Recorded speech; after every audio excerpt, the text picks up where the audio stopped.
दोस्तों, आज की कहानी है ननद जी जैसा बीज डालोगे फसल भी वैसी ही होगी।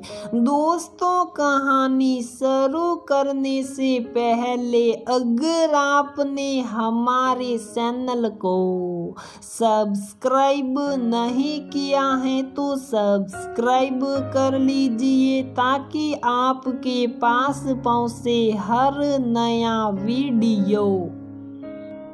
दादी बुआ, इसमें मम्मी की कोई गलती नहीं है, ये सब भैया ने किया है। आप लोग मम्मा को बेवजह ना बोले। आज मेरी बेटी लवी ने अपनी दादी और बुआ को मेरे लिए बोला कि गलती मम्मा की नहीं है, क्योंकि मेरी तरह वह भी गलती बर्दाश्त नहीं करती थी। मैं प्रिया बिल्कुल आजाद ख्यालों की थी। कुछ भी गलत हो तो मुझसे बर्दाश्त नहीं होता है, चाहे स्कूल हो या कॉलेज। कभी गलत बर्दाश्त नहीं किया। माँ हमेशा कहती, तुम थोड़ा समझ जाओ, थोड़ा बर्दाश्त करना सीखो, अगले घर जाओगी तो हमारी नाक कटाओगी क्या? अरे माँ, आप भी क्या? मुझसे गलत बर्दाश्त नहीं होता और करूँ भी क्यों जब हमारी गलती नहीं है। माँ की बात भी ठीक थी, लेकिन क्या करती मैं भी।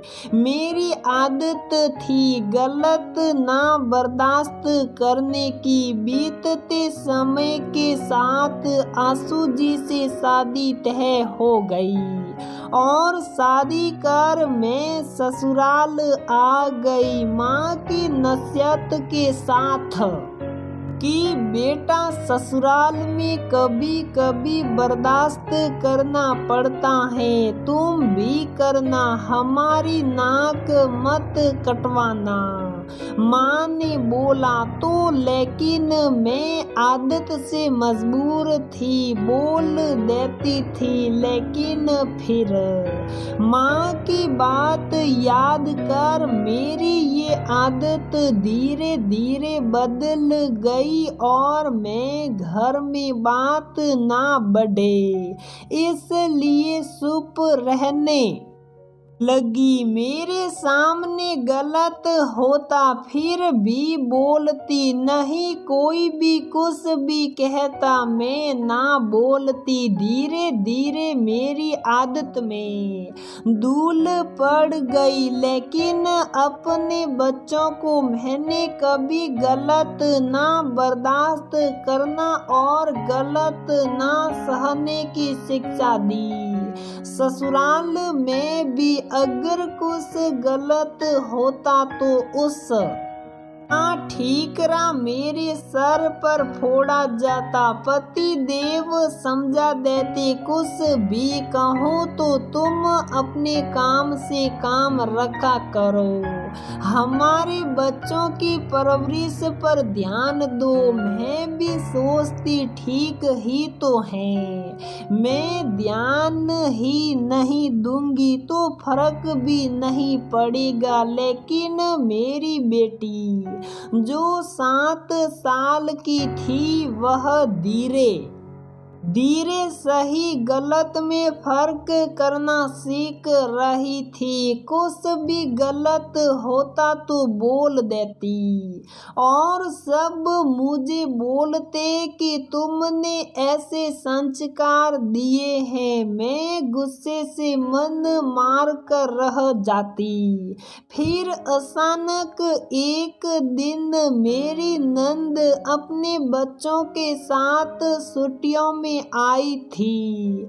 मेरी बेटी उनके आने से बहुत खुश होती। एक दिन खेलते खेलते उनके बेटे से मेरी बेटी की ड्रेस पर फेविकॉल गिरा दिया और वह सिपक कर फट गई। दोनों बहुत डर गए और उनके बेटे ने इसका इल्जाम अपने छोटे भाई पर लगा दिया और मेरी बेटी को भी मना कर दिया बताने को।